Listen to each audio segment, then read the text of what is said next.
I won't miss the crop, to be honest, because it's a bloody massive workload looking after it. What we're, well, drilling it, worrying about whether it's going to get eaten at that stage, and then pigeons contend with in winter. 2 herbicides, fungicides,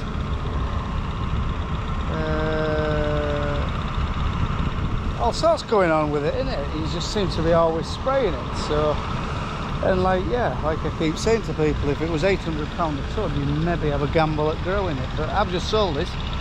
This morning, £375 a ton, and there'll be a trailer load. Just cash it in, add to a bit of cash flow, and yeah, job done. Don't have to worry about it again. Yeah, end of an era.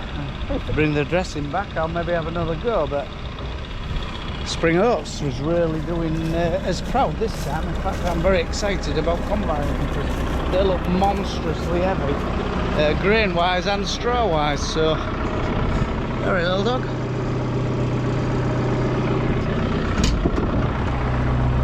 Come on, get down. On floor. Good girl. Yeah, Willow's had to fill some big boots. We had some bad news on Saturday night. We lost our Bella, our little Rottweiler, and yeah, she was 12-year-old, which is a good age for a Rottweiler.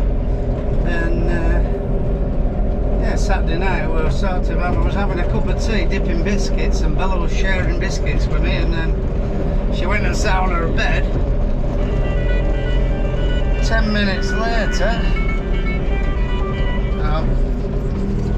just organising some concrete. Yeah, back to my dog story. Yeah, poor little Bella, we were sharing biscuits, and she went back to her bed and had a few murmurs, and she must have had a massive heart attack, and yeah, we lost one. So we lost her. So yeah, number 1 dog is she's had some big, like I say, some big boots to fill. So Willow's become number 1 dog. So, but yeah, we got Bella out of the middle of all, and what a shit up it was.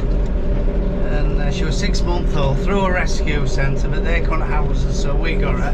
They put us directly in touch with this lass. And when we got there, she was up on worktops in kitchen, and there was shit all over, and it stunk. It was, in fact, his first job when Bella arrived at Dovetail's farm. It was in the into the shower and shower her off because she was rancid, and she's been a right dog all her life. She's never put a lot of feet, she's never created a lot of problems for us. So, but yeah, sad night. So yeah, good innings and a good outings as well. Right, look at my trailer. Just put a bearing on this DD packer on our Solo. Just noticed it when we were greasing. Oh, have you greased it or not?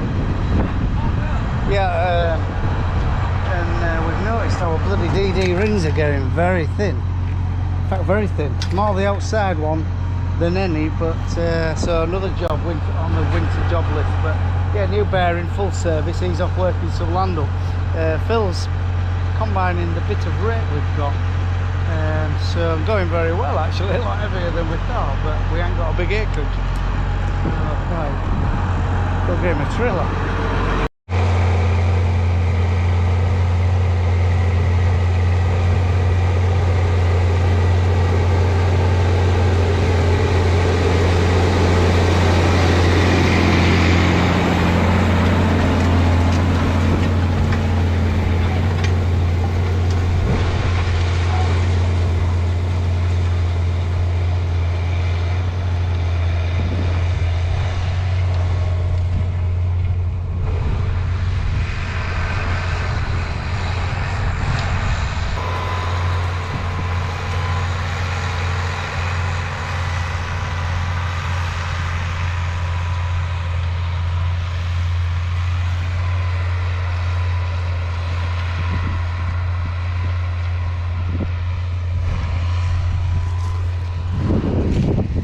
Sexy Fingers is ripping a few stubbles up, and it's very dry.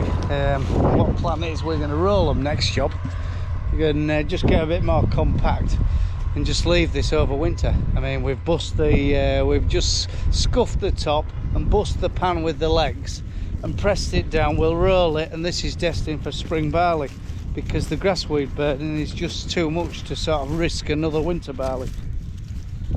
He's making a right job, to be fair. I'll have a ride on with him.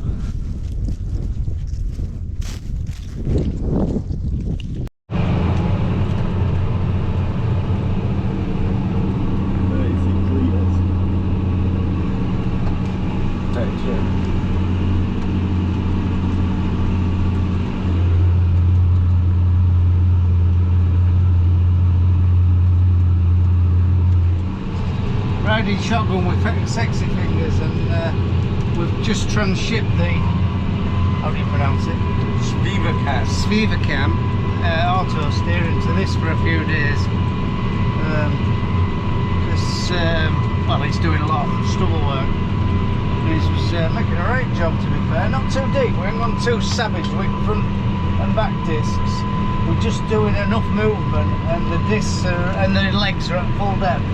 They'll be going in about, well, they'll be near on a foot, and discs will be shifted at sort of 4, 5, 6 each in places, and then we're just going to roll it and overwinter it and try and get this grass on top of this grassweed issue.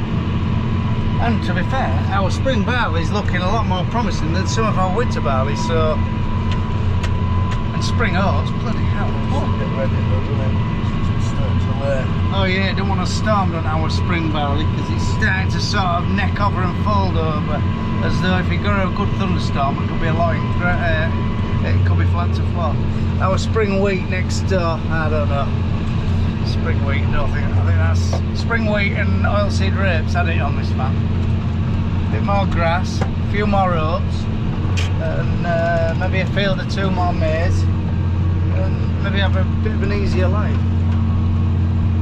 If you don't get a success and you can't guarantee 2.5 ton plus, bloody hell, you're out of pocket nowadays with prices where they are.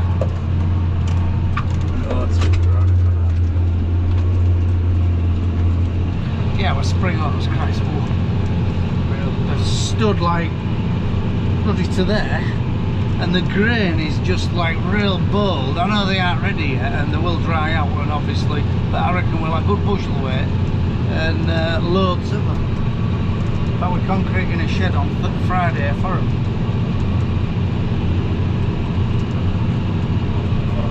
What? I'm not looking forward to that. No, we're not. It's one bay, 20-foot bay in a shed.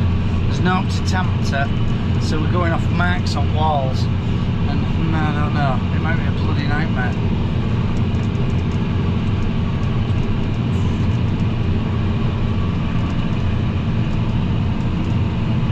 It's going to have Sandsfield. Knock spots off whoever the other people I quoted, so yeah, Sandsfield Concrete, hell mate, give them a shout. Been around forever.